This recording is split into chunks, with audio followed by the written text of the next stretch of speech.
नमस्कार, मैं हूं सुशांत सिन्हा। कोरोना की स्थिति हर दिन के साथ भयावह होती जा रही है। वायरस का all India meter full speed में भाग रहा है। अब ये 70,000 के पार चला गया है। पहले रोजाना आने वाले जो केसेस की संख्या थी वो कुछ हजार के करीब होते थे। अब हर दिन आंकड़ा 3,000 के पार तो रहता ही है। कल तो 4,000 था, आज 3,600 से थोड़ा ज्यादा है।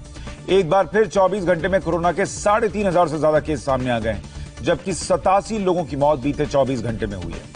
इस तरह भारत में कोरोना से मौत का आंकड़ा 2300 के करीब पहुंच गया है और कुल केसेस जो अब तक देश में सामने आए हैं वो 70,000 के कांटे को क्रॉस कर गए हैं। हालांकि राहत की बात यह रही कि अब तक 22,000 से ज्यादा लोग कोरोना से रिकवर भी हुए हैं, ठीक हुए हैं, इन्होंने कोरोना को मात दी है। और यही आंकड़ा हिंदुस्तान को हौसला देता है कोरोना से लड़ने का, कोरोना को हरा देने का। तो ये ओवरऑल स्थिति है अभी देश की। अब तक कुल 70,756 केस कोरोना के सामने आ चुके हैं। 2,293 लोगों की मौत हुई है अब तक। लेकिन जो रिकवरी है आप वो देखिए, 22,455। 70,000 में से 22,455 लोग ठीक भी हुए हैं।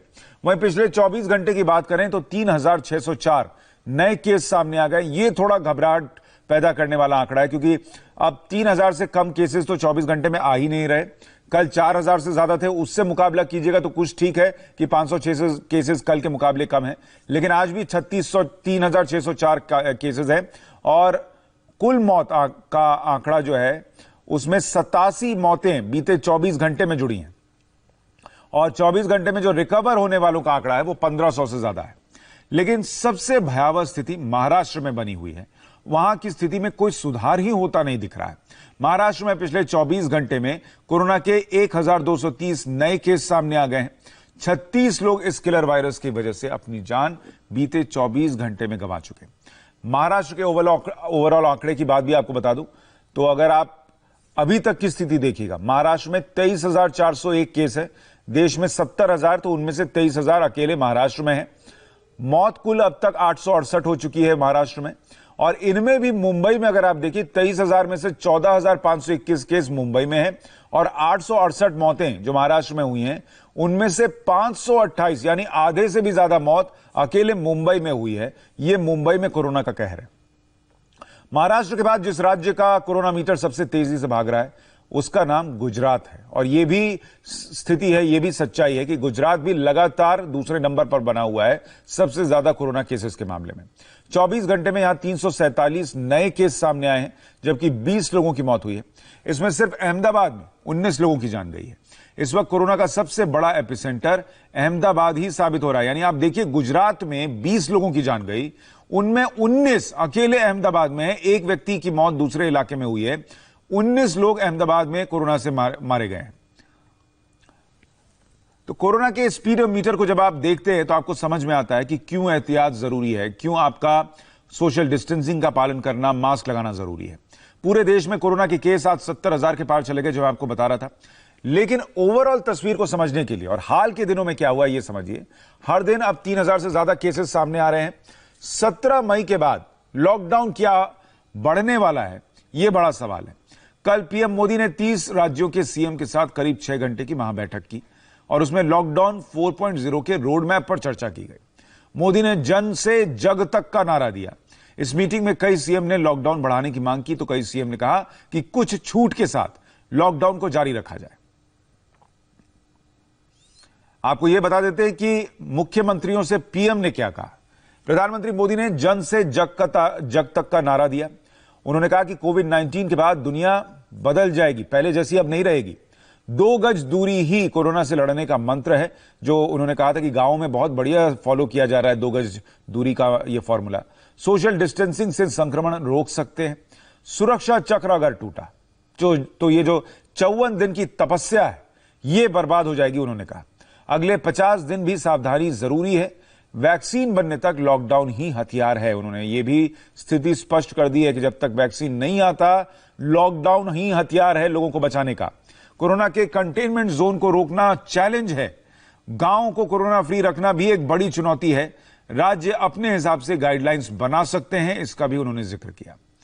लॉकडाउन 4.0 पर अभी तक कोई आधिकारिक फैसला नहीं हुआ है, लेकिन जो संकेत मिल रहे हैं, जो बातचीत को आप सुनकर समझते हैं कि अच्छा ये बातचीत हुई तो लगता है ये होगा, वो संकेत यही इशारा कर रहे हैं कि 17 मई के बाद भी लॉकडाउन का एक्सटेंशन होगा, क्योंकि पीएम यही कह रहे हैं कि जब तक वैक्सीनेशन नहीं आ जाता, वैक्सीन नहीं आ जाती, लॉकडाउन ही लोगों को बचाकर रखने का एक जरिया है। पीएम के साथ मुख्यमंत्रियों की बैठक के बाद गोवा के मुख्यमंत्री प्रमोद सावंत ने बड़ा ऐलान किया। प्रमोद सावंत ने कहा कि 18 मई से लॉकडाउन 4 शुरू होगा, लेकिन इस बार का लॉकडाउन पहले के 3 लॉकडाउन से अलग होगा। इस बार राज्यों को पहले से ज्यादा अधिकार दिए जाएंगे, इसका उन्होंने जिक्र किया। चलिए, हमने माननीय पंतप्रधान जी को रिक्वेस्ट की कि लॉकडाउन फेज 4 तो स्टार्ट होने वाला ही है, क्योंकि कोरोना वायरस नया है तो फिर लॉकडाउन के बारे में चलता ही रहेगा। इसलिए लॉकडाउन फेज 4 18 तारीख से स्टार्ट होगी। क्या रिलैक्सेशन रहेगा क्या नहीं स्टेट में, इसका थोड़ा सा अधिकार इस बार स्टेट को भी दिया, इसलिए मैं वेलकम करता हूँ इस डिसीजन का। और इसके बाद में लॉकडाउन 4 में हम जिस तरह से हमने रिक्वेस्ट की कि पब्लिक ट्रांसपोर्ट इंटर स्टेट के लिए मना कर दिया है, नहीं आना चाहिए, और इसके जो ट्रेन और प्लेन इसका भी मूवमेंट बहुत रेस्ट्रिक्टेड रहना चाहिए। जो लोग बाहर हैं, इधर in foreign country otherwise in देश में, उनको आने तक की सुविधा उपलब्ध हो, बाकी तक के पब्लिक ट्रांसपोर्ट न करें, ये भी हमारा सजेशन केंद्र सरकार से रहा। लॉकडाउन पर बड़े राज्यों का क्या रुख था, यह भी आपको बता देते हैं। महाराष्ट्र सरकार, जहां पर सबसे ज्यादा महाराष्ट्र में केसेस हैं, वो लॉकडाउन बढ़ाने के पक्ष में है। गुजरात सरकार कुछ ढील के साथ लॉकडाउन लागू रखना चाहती है। दिल्ली में केजरीवाल सरकार का कहना है कि सिर्फ कंटेनमेंट जोन में लॉकडाउन होना चाहिए, बाकी जगह आप छूट दे सकते हैं। बिहार के मुख्यमंत्री नीतीश कुमार ने कहा कि मई तक लॉकडाउन तो बहुत जरूरी है, मई के पहले हटाने का तो सोचिए ही नहीं। बंगाल की मुख्यमंत्री ममता बनर्जी भी केंद्र से तमाम मतभेदों के बावजूद लॉकडाउन बढ़ाना चाहती है। वहीं तमिलनाडु भी 31 मई तक लॉकडाउन को जारी रखने के पक्ष में है। आंध्र प्रदेश शर्तों के साथ लॉकडाउन बढ़ाने के पक्ष में है। राजस्थान भी शर्तों के साथ लॉकडाउन बढ़ाना चाह रहा है। पंजाब ने कहा है कि जोन का फैसला राज्यों के हाथ में छोड़ देना चाहिए कि वो तय करें कि किसे क्या कौन सा जोन घोषित करना है। इस खबर पर ज्यादा जानकारी के साथ हमारे सहयोगी देवेंद्र पराशर जुड़ गए हैं। देवेंद्र, अब जो कल की मीटिंग है उसके बाद की तस्वीर, ऐसा लग रहा है कि लॉकडाउन बढ़ने को लेकर तो बहुत ज्यादा ऊहापोह नहीं है, लेकिन लॉकडाउन में कितनी छूट मिलेगी इसको लेकर क्या तस्वीर निकल कर आ रही है? जी हाँ सुशांत, बिल्कुल 17 मई के बाद भी लॉकडाउन 4 आएगा, इसमें कोई संदेह नहीं है, और लॉकडाउन आना ही आना है। अब रह गई बात रिलैक्सेशन की, तो उसमें इस बार राज्यों को ज्यादा अधिकार इस लिहाज से होंगे कि उन्हें ये तय करने का अधिकार रहेगा कि किस क्षेत्र को किस कैटेगरी में वो रखना चाहते हैं और इकोनॉमिक एक्टिविटीज कैसे चलाना चाहते हैं। इस बाबत खुद प्रधानमंत्री नरेंद्र मोदी ने सभी राज्यों के मुख्यमंत्री से कहा है कि बाकायदा ना सिर्फ सजेशन बल्कि आप अपना पूरा ब्लूप्रिंट केंद्र सरकार के पास भेजें कि जो न्यूएंसेज होंगे उसके लिए आप क्या कुछ करेंगे, क्या प्रक्रियाएं होंगी, कैसी आपकी तैयारी है, ताकि उसके आधार पर एक गाइडलाइंस तय किया जा सके। अभी जो सरकार के सूत्र हैं वो ये बता रहे हैं कि रेलवे की बात कर लें, जैसे सीमित मात्रा में ट्रेनें चलेंगी और वो आमतौर पर पैसेंजर के लिए भी होंगी। जो श्रमिक ट्रेनें चल रही हैं वो 10 दिन तक लगभग चलेगी, उसके बाद उसकी जरूरत नहीं रहेगी। 10 दिन में सबको एक जगह से दूसरी जगह पहुंचा दिया जाएगा। एविएशन को लेकर सीमित मात्रा में एविएशन भी शुरू किया जा रहा है, उसके लिए लगभग सारी तैयारी पूरी कर ली गई है। और ये सारे अधिकार, एविएशन की बात कर लें, रेलवे की बात कर लें, ये केंद्र सरकार तय करेगी। इसके अलावा बहुत सारे अधिकार राज्यों को दिए जाएंगे कि कैसे कंटेनमेंट जोन आप तय करें। पूरे डिस्ट्रिक्ट को अगर आप नहीं चाहते हैं कि रेड जोन पूरे डिस्ट्रिक्ट को करें तो पूरे डिस्ट्रिक्ट को आप नहीं कर सकते हैं, नहीं करना चाहें तो नहीं कर सकते हैं। ये सारी चीजें एक तरह से राज्य सरकारों को हिंट कर दिया गया है। साथ ही साथ ये भी बता दिया गया है कि आप अपने इकोनॉमिक डेवलपमेंट को लेकर किस तरह से फोकस करें, उसके हिसाब से नीतियां बनाएं। श्रम कानून को कैसे लचीला करें ताकि फॉरेन इन्वेस्टमेंट आए। पीएम का जो नारा है जन से जग तक का, वो इसी संदर्भ में है कि ऐसे माहौल में जबकि पोस्ट कोरोना पूरी दुनिया एक तरह से नई तस्वीर सामने आएगी, उसमें अपने आप को आपको तैयार रखना है ताकि ज्यादा से ज्यादा फॉरेन इन्वेस्टमेंट आपके राज्य में, आपके देश में है। तो कुल मिलाकर लॉकडाउन 4 बढ़ेगा बहुत सारे रिलैक्सेशन के साथ और राज्यों को ज्यादा अधिकार के साथ। जी देवेंद्र, इस पर और जानकारी आपसे लेंगे कि राज्य क्या ब्लूप्रिंट भेजते हैं, ये भी जानकारी आप जरूर जुटा पाएंगे, मुझे उम्मीद है, तो उस पर भी हम जानकारी लेंगे। फिलहाल आपका बहुत बहुत धन्यवाद। लॉकडाउन 4.0 में क्या छूट होगी, क्या सख्ती होगी, इसका रोड मैप तैयार हो रहा है। लेकिन पिछले 50 दिन से जाम ट्रेन के चक्के आज फिर से दौड़ने लगेंगे। आज से देश में ट्रेन की शुरुआत हो रही है, पैसेंजर ट्रेन की। अभी तक कुछ श्रमिक ट्रेनें तो चल रही थी मजदूरों को ले जाने के लिए, लेकिन अब पैसेंजर ट्रेन आज से शुरू हो रही हैं और शुरुआती तौर पर 15 जोड़ी ट्रेन चलाने की प्लानिंग है। जोड़ी जब कहता हूं तो मतलब जहां ये ट्रेन जाएंगी, खत्म होंगी, वहीं से फिर यात्रियों को लेकर जहां से शुरू हुई थी वहां तक लौटेंगी। इनमें से आज पहले दिन 8 ट्रेनें चलेंगी। पहली ट्रेन दिल्ली से शाम 4 बजे रवाना होगी। इसके अलावा यात्रियों को खास गाइडलाइंस भी जारी किए गए हैं, यानी यात्रा होगी लेकिन शर्तों के साथ। आज से ट्रेनों की शुरुआत होना उन लोगों के लिए बड़ी राहत है जो लॉकडाउन में शहर शहर फंस गए और घर वापस जाना चाहते थे। सबसे पहले आपको यह बता दूं कि आज जो 8 ट्रेनें शुरू होने वाली हैं, उनमें से कितनी ट्रेन कहां से चलेंगी। इनमें से 3 ट्रेन दिल्ली से अलग अलग शहरों के लिए रवाना होंगी, जबकि दूसरे शहरों से 5 अलग ट्रेन चलाने की तैयारी की गई है। दिल्ली से आज कौन कौन सी ट्रेन चलेगी यह भी आपको बता देता हूं। पहली ट्रेन शाम 4 बजे रवाना होगी जो बिलासपुर जाएगी। इसके करीब 45 मिनट के बाद एक और ट्रेन नई दिल्ली से डिब्रूगढ़ के लिए रवाना होगी, जबकि आज तीसरी ट्रेन दिल्ली से जिस शहर के लिए रवाना होगी उस शहर का नाम है बेंगलुरु। दिल्ली से तीसरी ट्रेन रात करीब 9:15 बजे बेंगलुरु के लिए निकलेगी। दूसरे शहरों के लिए कौन सी ट्रेनें चलनी है यह भी जान लीजिए। एक ट्रेन आज हावड़ा से दिल्ली आने वाली है। इसका वक्त शाम 5:05 तय किया गया, मतलब हावड़ा से 5:05 पर चलेगी।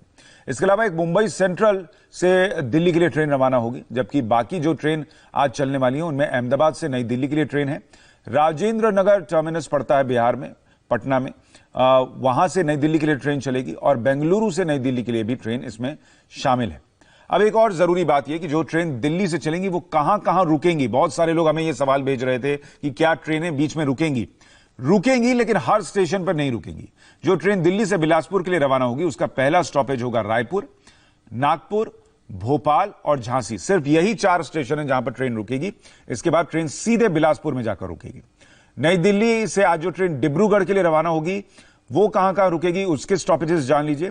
वो दीमापुर रुकेगी, लमडिंग में जो जंक्शन है वहां रुकेगी, गुवाहाटी, कोकराझार, मरियानी और न्यू जलपाईगुड़ी के अलावा कटिहार, बरौनी, दानापुर, पंडित दीनदयाल उपाध्याय स्टेशन, प्रयागराज, कानपुर सेंट्रल और फिर डिब्रूगढ़। ये इतने सारे स्टेशन हैं जहां पर यह ट्रेन रुकने वाली है। तीसरी ट्रेन दिल्ली से बेंगलुरु के लिए रवाना हो रही है। उसके स्टॉपेजेस होंगे अनंतपुर, गुंतकल, सिकंदराबाद, नागपुर, भोपाल और झांसी और फिर सीधे बेंगलुरु। बीच में और कोई स्टेशन पर यह ट्रेन नहीं रुकेगी। पटना से भी आज दिल्ली के लिए राजधानी ट्रेन चलेगी, जिसे लेकर स्टेशन पर पूरी तैयारी कर ली गई है। सोशल डिस्टेंसिंग के लिए बॉक्सेस बना दिए गए ताकि यात्रियों को पता हो कहां खड़ा होना है। स्टेशन पर और क्या क्या तैयारी की गई है, नीतीश चंद्र हमारे सहयोगी ने वहां से एक विस्तृत रिपोर्ट भेजी है, वो आपको दिखाते हैं। आज शाम पटना से राजधानी एक्सप्रेस दिल्ली के लिए रवाना होगी। ये पटना रेलवे स्टेशन का बाहरी हिस्सा है। अभी आप यहाँ देखें कोई नहीं है, लेकिन शाम में यहाँ पर पैसेंजर्स पहुंचेंगे। ये गाड़ी की पार्किंग की जगह है, लेकिन आज गाड़ी की पार्किंग यहाँ तक नहीं होगी और पहले ही गाड़ी को रोक दिया जाएगा। और पटना रेलवे स्टेशन में अंदर दाखिल होने के 4 गेट हैं, लेकिन 3 गेट को बंद कर दिया गया है। आप देखें गेट नंबर 1 वहाँ पर रस्सी लगा दी गई है। दूसरा गेट आप देखें गेट नंबर 2 यहाँ भी रस्सी लगा दी गई है। ये गेट भी बंद होगा, इधर से लोग नहीं जाएंगे। और स्टेशन के बाहरी हिस्से में आप देखें सोशल डिस्टेंसिंग को ध्यान में रखते हुए किस तरह से यहाँ पर घेराबंदी की गई है और इसी के अंदर लोग यहाँ पर खड़े रहेंगे और एक एक करके अंदर दाखिल होंगे। करीब 90 मिनट पहले आने को कहा गया है लोगों को, ताकि उनकी मेडिकल स्क्रीनिंग हो सके। यहाँ देखें गेट नंबर 3, इस गेट से ही सिर्फ लोग अंदर जाएंगे। सिर्फ यही एक गेट खुला रहेगा, बाकी के सभी गेट बंद रहेंगे। कई तरह के निर्देश पहले जारी कर दिए गए हैं और ये बता दिया गया है कि आपको मास्क पहन कर आना है, किस तरह से आपको खड़ा होना है, इंतजार करना है घेरे के अंदर। और यहाँ भी आप देखें किस तरह से यहाँ पर सर्किल बना दिया गया है और इसी सर्किल को फॉलो करते हुए लोग अंदर जाएंगे। प्लेटफॉर्म नंबर 1 है ये। इसी प्लेटफॉर्म नंबर 1 पर राजधानी एक्सप्रेस आएगी। राजेंद्र नगर टर्मिनल से ये ट्रेन खुलेगी और उसके बाद पटना जंक्शन पहुंचेगी। पटना से राजधानी एक्सप्रेस शाम में खुलेगी और कल सुबह दिल्ली पहुंचेगी। कैमरामैन विनोद कुमार के साथ नीतीश चंद्र, इंडिया टीवी, पटना। पटना की तैयारियां आपने देखी, लेकिन दिल्ली से ट्रेन चलनी है तो दिल्ली में क्या तैयारी है दीक्षा पांडे बताएंगी। मुंबई से दिल्ली ट्रेन आ रही है, मुंबई में क्या तैयारी है राजीव सिंह बताएंगे। पटना का हाल नीतीश चंद्र बता ही रहे थे, उस पर और जानकारी उनसे लेंगे। इस वक्त का अपडेट अनुपम मिश्र कोलकाता से हमारे साथ जुड़ रहे हैं और टी राघवन बेंगलुरु से हैं। दीक्षा, पहले तो दिल्ली की बात बताइए, दिल्ली में स्टेशन पर क्या तैयारी है? यात्री अगर वहां पहुंचेंगे तो पहाड़गंज से एंट्री होगी, तो फिर कैसे भीड़ कंट्रोल होगी, क्या क्या होगा, जरा बताइए।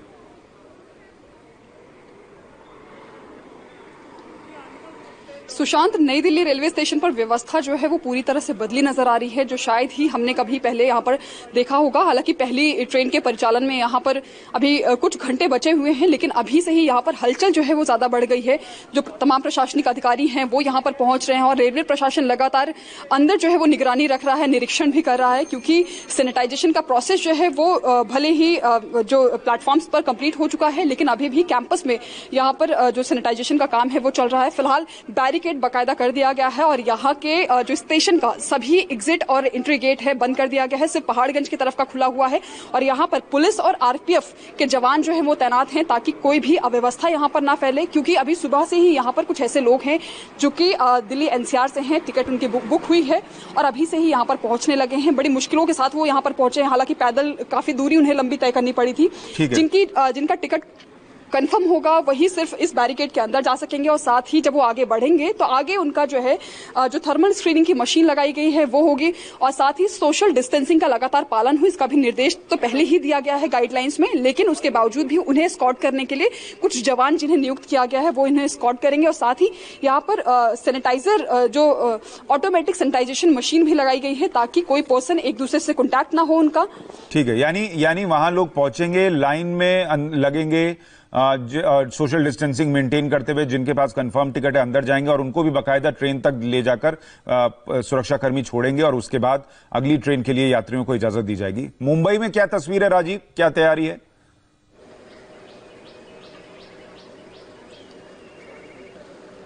देखिए, मुंबई में सुबह 7 बजे से ही मुंबई सेंट्रल स्टेशन पर सैनिटाइजिंग का काम चल रहा था। 3 घंटे तक पूरे स्टेशन परिसर को अंदर से लेकर बाहर तक सैनिटाइज किया गया। अब सैनिटाइजिंग का काम पूरा हो गया है। स्टेशन परिसर के बाहर से लेकर अंदर तक सर्कल बनाए गए हैं। जो यात्री आएंगे वो क्यू में अंदर जाएंगे, लेकिन उन्हें दूरी बाकायदा मेंटेन करनी पड़ेगी और इसीलिए सर्कल बनाए गए हैं। एक रस्सी लगा के बैरिकेडिंग की गई है और काफी दूरी तक इस बैरिकेडिंग को रखा गया है कि जो यात्री अंदर जाएंगे वो एक एक करके दूरी को मेंटेन करते हुए अंदर जाएंगे। जो लोग अंदर प्रवेश करेंगे उन्हें अपना हैंड वॉश करना पड़ेगा, सैनिटाइज करना पड़ेगा। साथ ही हर किसी की थर्मल स्क्रीनिंग की जाएगी। जो यात्री आ रहे हैं उन्हें स्टेशन परिसर के अंदर कार के साथ में परमिशन नहीं है अंदर आने की, बाहर से ही उन्हें अपनी कार रोकना पड़ेगा और वहीं से अपने सामान लेकर वापस जो सर्कल बनाया है वहां से कतारबद्ध तरीके से दूरी मेंटेन करते हुए, सोशल डिस्टेंसिंग मेंटेन करते हुए अंदर जाना पड़ेगा और अंदर जाकर यानी कमोबेश वही तैयारियां हैं जो दिल्ली में है। अनुपम, जो तैयारियां हमने दिल्ली और मुंबई से सुनी वैसी ही तैयारी कोलकाता में भी होगी, उसके अलावा वहां पर अलग क्या है? देखिए, ये तो नॉर्मल प्रोटोकॉल है, जो गाइडलाइंस हैं उसके तहत जो तैयारियां हैं वो हो रही हैं। इसके अलावा जो गेट है वो एक गेट ही यहाँ पर दिया गया है और दूसरे गेट से निकलने का इंतजाम किया गया है। और साफ तौर पर आपको दिखाता हूं मैं, ट्रेन अभी नहीं आई है, यही 9 नंबर प्लेटफॉर्म है जहां पर ये ट्रेन आने वाली है। तो लेकिन इससे पहले एम्बुलेंस का यहाँ पर ये इंतजाम करके रखा हुआ है। एम्बुलेंस इसलिए रखी गई है ताकि, क्योंकि गर्मी बहुत ज्यादा है, ऐसे में अगर किसी की तबियत खराब हो तो उसे तुरंत मेडिकल फैसिलिटी मिल सके। इसके अलावा जो बुजुर्गों के लिए जो गाड़ियां होती हैं उसका इंतजाम 9 नंबर प्लेटफॉर्म के आसपास करके रखा हुआ है, क्योंकि अगर कोई बुजुर्ग आता है उसको चलने में दिक्कत होती है, क्योंकि गाड़ियां घुसने नहीं दी जाएंगी। ऐसे में अगर बुजुर्ग है, गर्मी में उसको चलने में दिक्कत हो रही है तो उसको प्लेटफॉर्म तक, ट्रेन के डिब्बे तक पहुंचाने का इंतजाम पूरी तरह से किया गया है। ठीक है, नीतीश, आप पटना की तस्वीर दिखा सके, वहां स्टेशन पर क्या तैयारी है? देखिए, तैयारियां लगभग पूरी हो गई हैं और चूंकि कल से ही लगातार सैनिटाइजेशन का काम चल रहा था, जो सर्किल्स बनाने हैं वो सारे काम तो हो ही गए हैं। आज इसमें नई बात यह जोड़ी गई है कि जो स्क्रीनिंग का काम है वो बाहरी हिस्से में होगा। 6 अलग अलग काउंटर बनाए गए हैं और उन काउंटर्स पर पहले लोग अपने लगेज की स्क्रीनिंग कराएंगे, फिर उनकी भी स्क्रीनिंग होगी और 3 नंबर गेट पर जब वो आएंगे तो अपना टिकट दिखाएंगे और उसके बाद वो अंदर दाखिल होंगे। और अंदर जैसे ही वो आएंगे उसके बाद एक बड़ा सा कोच इंडिकेटर लगा रहेगा और उसमें यह बताया जाएगा कि आपका डब्बा बाईं तरफ है या दाहिनी तरफ, यानी आपको भटकने की जरूरत नहीं पड़ेगी। आपको पहले ही पता होगा कि आप लेफ्ट जाएंगे या राइट जाएंगे। तो हर वो कोशिश की जा रही है कि कहीं कोई दिक्कत ना हो, आपको भागदौड़ ना करनी पड़ी, ज्यादा से ज्यादा मूवमेंट ना हो। और ट्रेन के अंदर भी सोशल डिस्टेंसिंग का ध्यान रखना है। AC 1 और AC 2 में बहुत ज्यादा परेशानी नहीं होगी, लेकिन AC 3 में खास तौर से दिक्कतें हो सकती है। हर किसी को मास्क पहनने के लिए इसलिए कहा गया है, सैनिटाइजर की व्यवस्था अंदर होगी और सब कुछ सुशांत बदल गया है। रेलवे स्टेशन अब एयरपोर्ट एयरपोर्ट की तरह कह सकते हैं कि यहाँ व्यवस्थाएं हो गई हैं। आपको 90 मिनट पहले आना है, बिना कंफर्म टिकट के आप अंदर दाखिल नहीं हो सकते हैं। तो जो चीजें पहले कभी नहीं हुई वो अब हमें लोग देखने भी को ये मिल ध्यान रही है। रखें कि थोड़ा पहले पहुंचे। पहले जैसी स्थिति नहीं है, पहले जैसे हालात नहीं है। आपको अंदर जाने में लाइन लगनी होगी, थोड़ा समय लगेगा, तो आपको भी कोऑपरेट करना है। पहले पहुंचिए, वहां पहुंचकर फिर आप ये चिक मत कीजिएगा कि मैं तो समय पर आ गया था और मेरी ट्रेन छूट गई। आपको भी अपनी तरफ से पूरा योगदान देना है। राघवन हमारे साथ बेंगलुरु से हैं। बेंगलुरु में क्या तैयारी है राघवन? जी देखिए सुशांत, इस ट्रेन की ज़रूरत कितनी ज़रूरी थी इस बात का अंदाज़ा हम इस बात से लगा सकते हैं कि जब ये ट्रेन की रिजर्वेशन खुली थी, आधे घंटे के अंदर अंदर तकरीबन 2,2500 टिकट बिक गई। तो आप अंदाज़ा लगा सकते हैं कि लोग कितने आतुर थे कि वो अपने जहाँ पर वो फंसे हुए हैं बेंगलुरु से वो दिल्ली चले जाएं। 02691 ये ट्रेन नंबर है जो करीब 8:30 बजे बेंगलुरु स्टेशन से रवाना होगी। जैसा हमारे बाकी सहयोगी बता रहे थे, वो तमाम जो प्रिकॉशंस हैं वहाँ पर लिए गए। काफ़ी बदली हुई यात्रा है ये, क्योंकि कोरोना काल है और लोगों से लगातार इस बात की अपील भी की जा रही है ट्विटर के जरिए और दूसरे माध्यम के जरिए कि इन सारी चीज़ों का वो ध्यान रखें, वो समय पर पहुँचें, 90 मिनट वहाँ पहुँचे, तमाम स्क्रीनिंग से उन्हें गुजरना होगा। उसके बाद ये ट्रेन ठीक 8:30 बजे केएसआर बेंगलुरु स्टेशन से निकलेगी और 2 दिन के बाद यानी 2 दिन के बाद अगली सुबह 5:55 पर नई दिल्ली पहुंचेगी।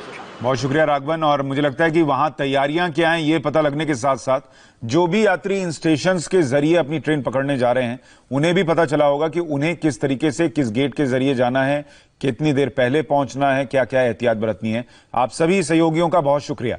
अपडेट के लिए लौटूंगा। फिलहाल एक छोटा सा ब्रेक के उस पार देखिए लॉकडाउन में फंसे मजदूरों तक आज योगी ने कैसे पहुंचाई राहत।